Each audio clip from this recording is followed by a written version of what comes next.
Good morning and welcome to Sky Island Unitarian Universalist Church. I'm Molly Anderson, your facilitator for today. I don't spot any newcomers. Do we have any newcomers here today? No? Okay, well, welcome everybody. Please turn off your phones. All right, announcements. Do we have any announcements back there? If there are announcements, they should be in my hand. Okay, from Tricia.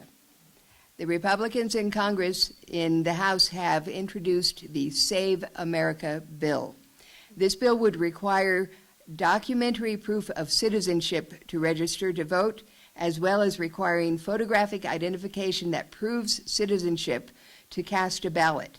In most states, that means voters, even those who are already on the rolls, would need to bring a passport or original birth certificate to the polls. Only states with enhanced driver's license, and there are 5 of them, not including Arizona, satisfy the Save America Act's heightened requirements.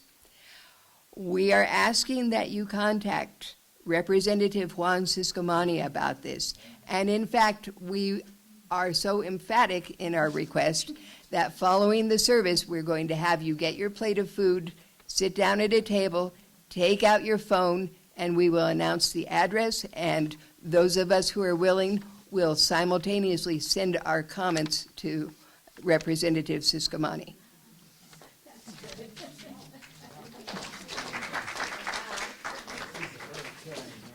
Bring down the net. Okay. Oh, I forgot to announce. If you are new here, please ask any of us how to access our website or get involved. If you want to get your newsletter, just ask any one of us. And since this is the second Sunday of the month, we will be taking a second collection. The first time the plate comes around, we will be collecting for the work of the church. The second set of baskets will be passed for an offering for the Boys and Girls Clubs of Bisbee and Sierra Vista. Both of these provide after-school activities and summer programs for children in Cochise County. A few more announcements. Something bizarre has happened with our email addresses in our directory. If you have a last name from O through R, your email may have been reversed with somebody else's. So contact Tina after worship today, and she can make sure that the correct email gets associated with the correct name. If you didn't get your O through R, if you didn't get your newsletter on Friday, this is the reason. So if you want one next week, you need to take care of it. All right, at noon today, there will be a new members class here in the sanctuary. If you're interested in joining the church or just, well, we don't have any newcomers here, but all are welcome. Well, there's still people who might want to learn about it. There's still people who might be interested in coming just to learn about the church. Free thinkers will meet today at 1 o'clock. Tina will have office hours on Tuesday. She's already booked a 12 o'clock appointment, so give her a call to catch her from 1 to 2:30. You can walk in, but you may have to wait. Truly Mindful Tuesday Meditation will meet on Tuesday, February 10th at 11 a.m. And save the date. Next Sunday, February 15th, starting at 3 o'clock, is the annual read-in, which is a celebration of Black literature. The theme is Turning Pages, Keeping History, Reading to Preserve the Black Experience. It will be at St. Paul Missionary Baptist Church. Join St. Paul Missionary Baptist Church and the National Council of Teachers for the read-in, a celebration of literacy, culture, and community. This year's event highlights the importance of reading as a way to preserve the stories, voices, and legacies that define the Black experience. Organizers are placing a strong focus on youth involvement, encouraging young participants to connect with the books and stories that celebrate identity, empowerment, and heritage. Save the date and stay tuned for participation details to Together we'll make this year's read-in the most dynamic yet.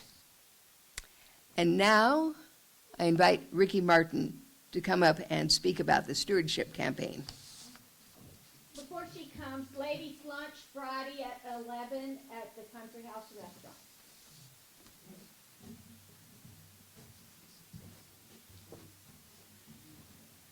Good morning. You don't have to move it. Just move in. Oh, I don't have to. Okay, great. My name is Ricky Martin, and this year I'm doing the Pledge Drive, Pledge Campaign. And to start us off in a good mood, next Sunday, following the abbreviated service, we're having a party with the Southern theme. It's a catered affair. I do ask that if you're so inclined, if you bring a dessert or a salad to share, that would be great. All are welcome, including you people on Zoom that only get a chance to see us by TV or screen. If you could come in, we'd love to see you here also. Again, we're playing bingo, pledge bingo. At the party next week, each person will receive a pledge envelope. The only thing on that envelope is going to be a number, random number. When you turn it in, the first 10 people will be able to go into a drawing for a gift card that was offered by one of our members. It was generously given. And for the rest of you who don't get the bingo, what happens is when you turn in your pledge card to either Trish, the treasurer, or to myself, or just to the basket that goes around, that number will get something put on the number that it corresponds with your envelope. And that way we'll be able to visually see how many people have pledged and how many we have yet to talk to. So I'm hoping that everybody will participate in that, and I hope to see you next week.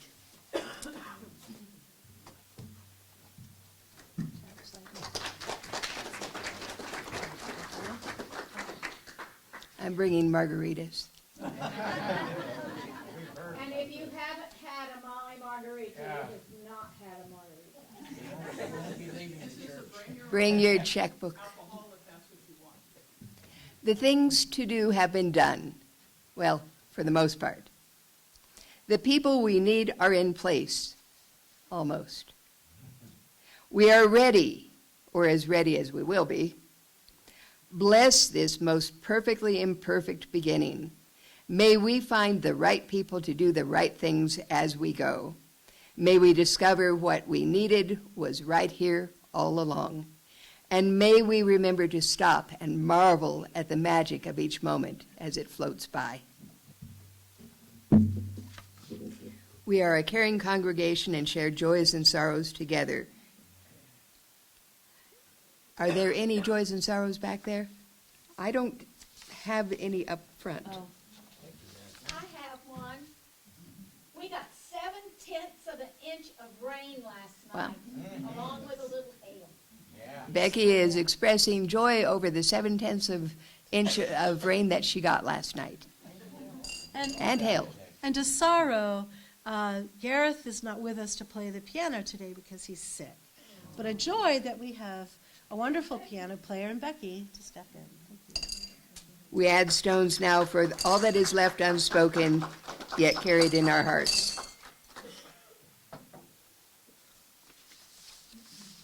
So I'm going to explore hospitality a little more because I don't think we can ever do that enough.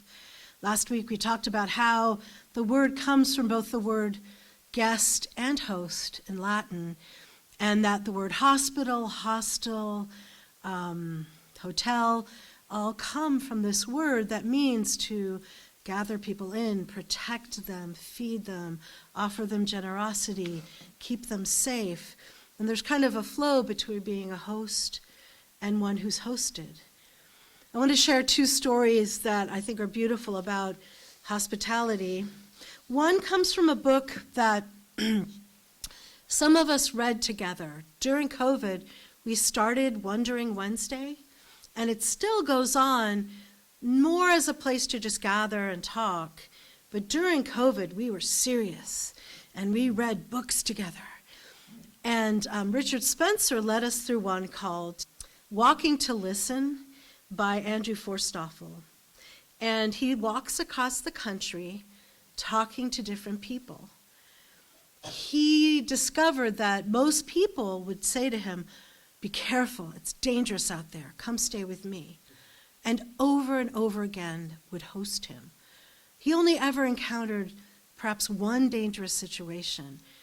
9 times out of 10 and more, he was welcomed by people. Strangely enough, at least when he wrote this book a few years ago, but I still think it is true. We are a very welcoming people. We are generous to strange young men walking across the country asking questions.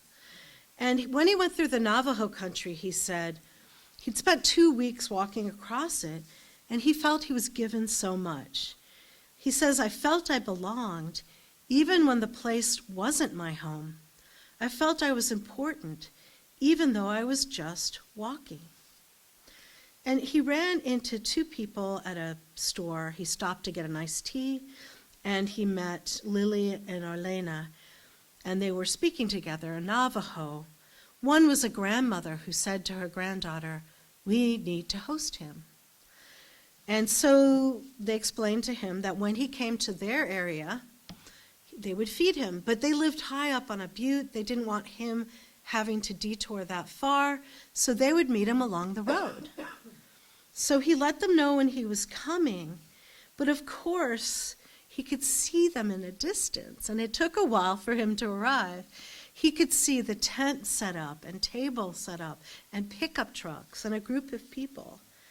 He said, "I saw it in the distance as I came down the mountain. Through the hazy heat, I could make a bunch of pickup trucks parked next to the tent, tables under the tent, and lawn chairs. Getting closer still, I could see people, lots of people.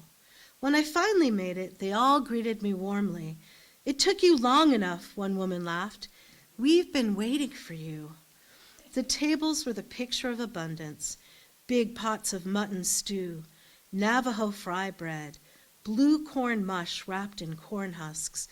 Wow, there better be something. Anyway, cold iced tea. Arlena and Lily had been cooking since the late morning, and the neighbors had joined them around noon, and it was 5 o'clock by the time I finally arrived. As I shook hands and learned names, it hit me that these people had spent the whole day preparing for this moment, my arrival. It was the kind of gift that felt too big to receive. It was given unconditionally, which only made me want to give it back more or give it away elsewhere just to give. To be recognized like that and celebrated by people who didn't even know me. And on his way, he'd met some people who were not as well celebrated. Someone who thought he was the Messiah, someone who got drunk repeatedly and the police kept having to pick up. He says, what if we all had this? What would that America look like? The second comes from Will Guidara, who wrote the book Unreasonable Hospitality, The Remarkable Power of Giving People More Than They Expect. He was studying hospitality at Cornell. His mother had had a brain tumor since he was a young child. And over the years, she'd lost more of her abilities. She always knew him, but she stopped being able to walk or talk. And by the time he graduated from college, she was just still there. Just before he graduated, he was part of inviting a famous young French chef called Daniel Boulud to come to Cornell and do a class with the students. They got to cook with him, they got to entertain him. But before and after, the chef came to his house. And at one point, they didn't even have the right equipment, so they found a way to break into the kitchen at Cornell. The chef said, I am Daniel Boulud. I was here earlier. I left things. I must go in. So they let him into the room, and then they picked up the equipment and brought it back to the dorm housing, off-campus house that Will lived in, and they cooked, and they had a good time. And he said, he pinched himself. How amazing. I'm cooking for this fantastic, well-known, beloved chef in my own silly, broken-down house. And then he went, after his graduation, he went home and found his mother had not been able to go to graduation because she'd slipped into a coma just then. So he went home and he sat with her. His father had gone home to sleep, and they had actually a time of great lucidity that can happen, where she woke up and spoke to him, and they shared memories. Of course, that never happened again, and she died soon after. And so he was set to go to Ireland to study cooking and have an internship for the summer, and he thought he shouldn't leave his father, he shouldn't go, and his father said, yes. What, stay home? And we cry together? Go. On the way, he reached out to Chef Wield and asked, could my dad and I come by and have a meal? To get into this restaurant took about a year. But yes, the chef remembered him, brought him in, they gave him a separate special booth, fed them course after course, and I could go into detail about that, but we'd be even more hungry. And then he said when it was time to go, and Daniel was hugging us, and we were the last people in the entire restaurant. Not the last guest, but the last people, period. Let's see. There was no check. I had already chosen happily a life in restaurants, but that night I learned how important, how noble, working in service can be.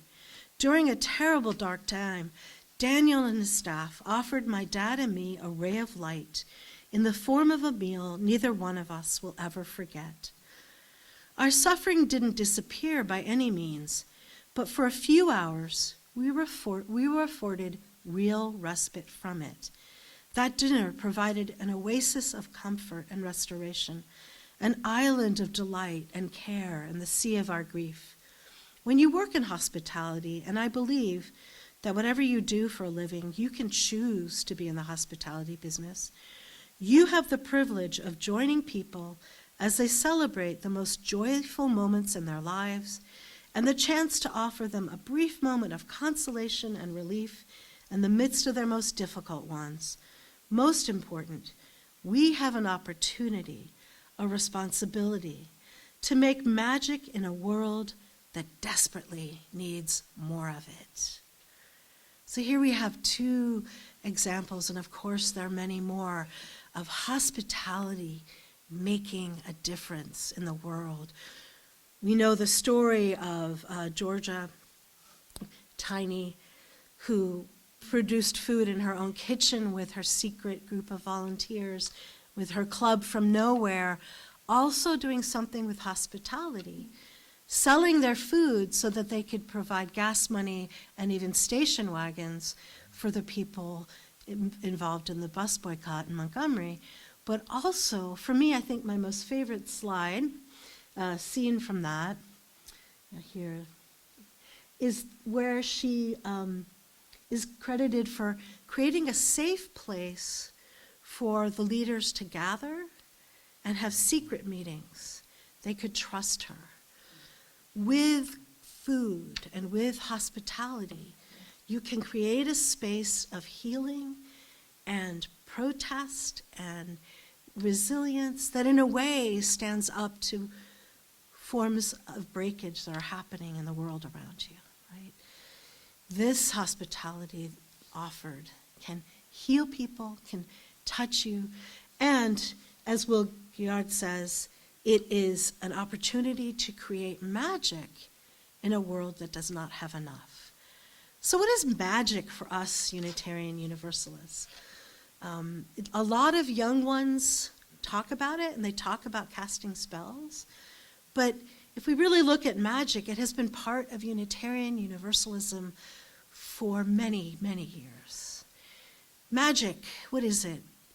It's something that happens unexpectedly. It's something wondrous. It can catch our breath. It can make us laugh. It can seem to have a supernatural source or just a really mysterious one. Simple people can work it with their hands, right? Making pie dough or incredible meals and offering them generously. Any one of us, with our own two hands, can produce magic. And one of the ways we do it is by looking at the world that is full of wonder, taking a moment to be reflective. Our transcendentalist ancestors said to us, there is a beauty in nature that helps us transcend ourselves, right? We would now, in this day and age, talk about being more mindful, but that's one way to find magic, right? We don't, when we talk about casting spells, I don't think most UUs mean using eye of fish and ear of newt, right? And we're not calling on satanic forces that are evil. In fact, it's something that our pagan, druid friends talk about. And when they do, they're talking about the life force, the cycles of nature, something miraculous that happens that we're not mindful enough about all the time, and that we need to take time and pause to wonder at. There's a science ambassador and UU layperson called J.D. Stillwater, who wrote, "To me, seeds are magic recipes. Most recipes are just words, instructions, nothing more. If you want bread, you need a recipe, sure, but you also need a baker to gather and measure the ingredients, mix them just right. Imagine if there were a recipe itself that all by itself chose the right time to start, gathered the ingredients from its surroundings, measured and mixed them just right, and incorporated them into itself to make something tasty or lofty or beautiful or intelligent. A recipe like that would truly be magical, right? Seeds do that every spring. Seeds are magic recipes. Eggs are too. Actually, the recipe in them is invisibly small. The seed or egg is mostly food for the zygote to use as it awakens. That minuscule set of blueprints grows from a single sleeping cell into a towering oak, gathering and measuring and mixing ingredients from its environment all by itself." He says he understands the biochemistry involved, and he's even taught it, but it's still pure magic to him. We too, he says, come from magic recipes. We are magic recipes. Every time we eat and drink and breathe, the magic recipe inside extracts exactly and only what it needs, mixes it just right, and makes us who we are. And he says, as we head into spring, let's remember there's magic everywhere. How does magic come about? How do we create it? What are some of the ways we could do it ourselves? Use our own two hands. I think Disney should be held responsible for how we feel about witches and druids and pagans now. Thanks to Mary Poppins, and thanks to Eglantine from Bed Knobs and Broomsticks, she did use some pretty odd ingredients. But by the end of the movie, she says, they bothered me a bit too much, so I'm not going to do that kind of witchcraft anymore. But they found a way to stand up, a way to be strong, a way to make everyday life magical. We live in a pretty scary world right now. I'm really grateful that many Unitarian Universalist women keep their maiden names, because I think part of this bill, or part of the stretch, is to make it hard for you to bring a birth certificate if your name's been changed, and have that be proof. We live in a pretty scary time. How do we, in a small church of many people who can't still march, some of us can, some of us can barely sing, but I don't think that matters. I think if we get out there and do it, how can we create the unexpected, the joyous, the gracious, the hopeful? How can we show power in this world? And today I think we've seen one of the ways is singing. You know, if we have to go out into the streets singing, I hope you'll join me if you can. And if you can't do that, then I know there are many other ways that we can cook and bake, make things happen. I've talked about this before. We just had a 6-month period where we found out about it and brought, every 5th Thursday, we would bring meals to people waiting along the border wall in Agua Prieta, waiting to get into Douglas. That's not happening anymore. We can't do that. But maybe there'll be new ways we can bake and share our food and our presence in the world. One of the ways, tools of magic, I think, is imagination. You will hear at the end of worship today something by Susan Van Dreiser talking about, through imagination, we learn the lives of eras gone by. How many of us didn't really get to know our grandparents and later had this miraculous meeting with someone who knew them, we found a stack of letters, a journal. How many of us have been able to cross time and space through imagination and through the lore other people have given us? How about the wisdom that we know as Unitarian Universalists? What about our poets? What about Henry David Thoreau and Ralph Waldo Emerson and the many wonderful women we will talk about next month? Their writing is still alive in us. They work a kind of magic.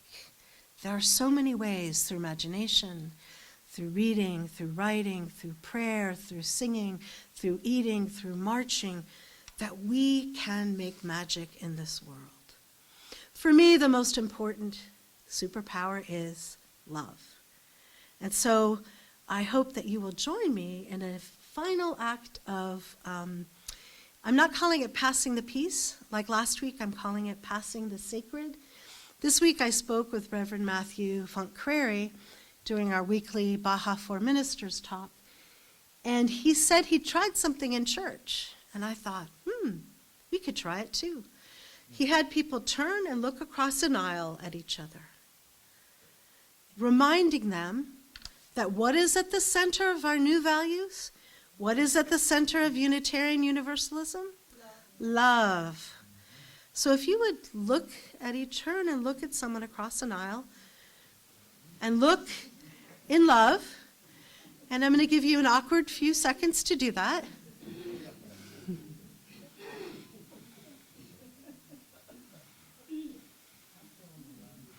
Yeah, waving at those on, we're looking at you on Zoom. Let's all look at everyone on Zoom with love.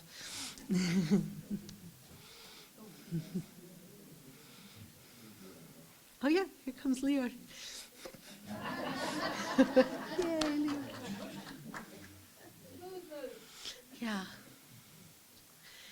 And as I forgot to tell you, I'm the Reverend Tina Squire. I use she, her pronouns, and I'm looking at all of you, I hope, in love.